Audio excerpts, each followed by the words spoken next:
Bonjour et bienvenue dans cette troisième vidéo consacrée à la dernière grande civilisation du bassin méditerranéen au Moyen-Âge, la chrétienté médiévale.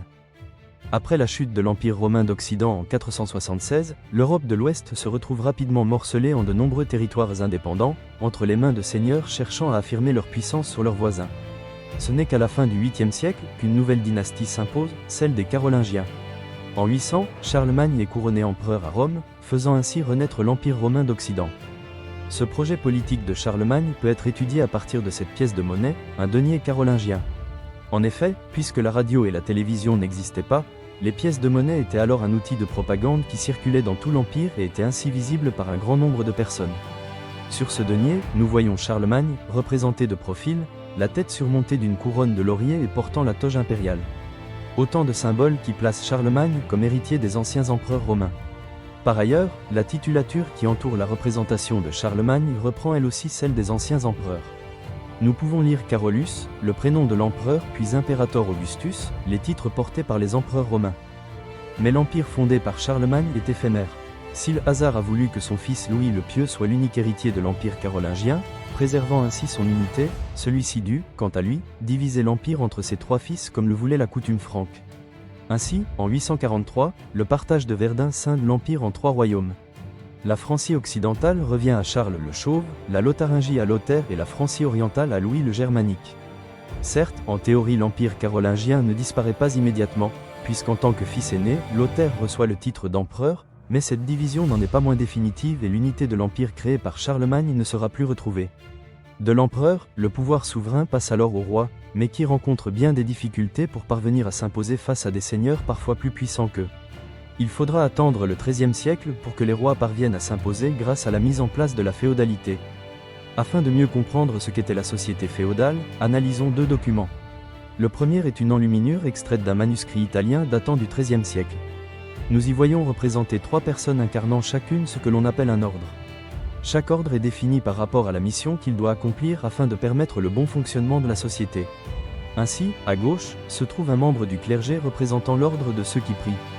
Au centre, nous voyons un chevalier en armure représentant l'ordre de ceux qui combattent. Enfin, à droite, nous reconnaissons un paysan symbolisant ici l'ordre de ceux qui travaillent. Le second document est un sceau appartenant à Raymond de Mondragon daté du XIIe siècle. Nous y voyons le suzerain, debout, transmettre à son vassal, agenouillé, un bâton symbolisant la remise d'un fief, c'est-à-dire une terre dotée d'un château. Cette cérémonie, nommée cérémonie de l'hommage, puisque durant celle-ci, le vassal jure fidélité à son suzerain, met en avant l'importance du lien qui unit deux hommes entre eux dans cette société féodale.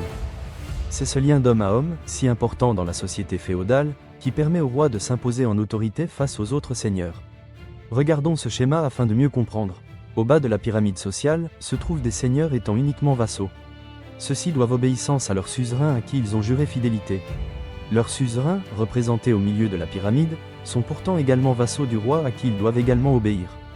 Ce schéma représentant le lien d'homme à homme, fait donc du roi la personne à la source de toute autorité, puisque lui n'est le vassal de personne. Tenant son pouvoir de Dieu, il est ainsi doté d'une autorité qu'aucun autre seigneur ne peut égaler. Mais le nom donné à cette époque, la chrétienté médiévale, illustre bien que c'est l'Église qui est au centre de toute la société. Notamment grâce à un clergé nombreux et très structuré. Au sommet de celui-ci se trouve le pape, élu par une assemblée de cardinaux. Puis le clergé se divise ensuite en deux branches. Celle du clergé régulier, où des moines vivent en communauté sous l'autorité d'un abbé et doivent obéir à une règle. Enfin, celle du clergé séculier, qui vit dans le siècle, c'est-à-dire en société au milieu des laïcs. Nous y trouvons les curés à la tête de leur paroisse qui sont sous l'autorité de l'évêque qui dirige le diocèse. La vie des personnes était alors rythmée par la religion chrétienne. La construction de la semaine en 7 jours fait ainsi référence à la création du monde par Dieu, qui se serait reposé le dimanche. Cette journée, jour de la messe, était alors entièrement vouée à Dieu.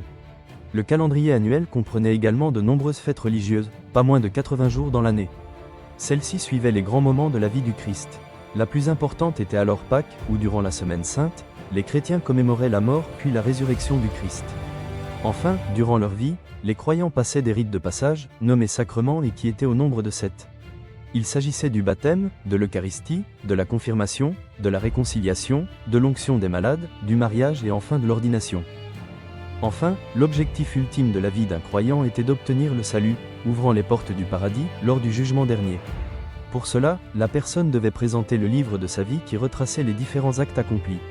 ceux qui avaient succombé à la tentation des 7 péchés capitaux, c'est-à-dire l'orgueil, l'avarice, la jalousie, la colère, la luxure, la gourmandise et la paresse, étaient alors voués à l'enfer où ils subissaient des châtiments en rapport avec leurs péchés.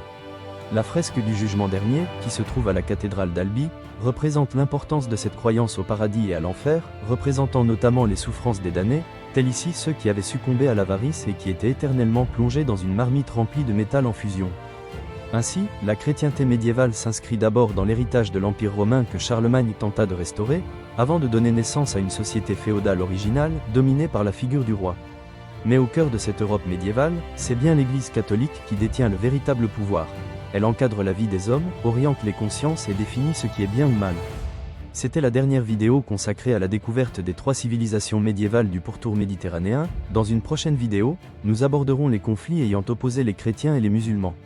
Merci et à bientôt.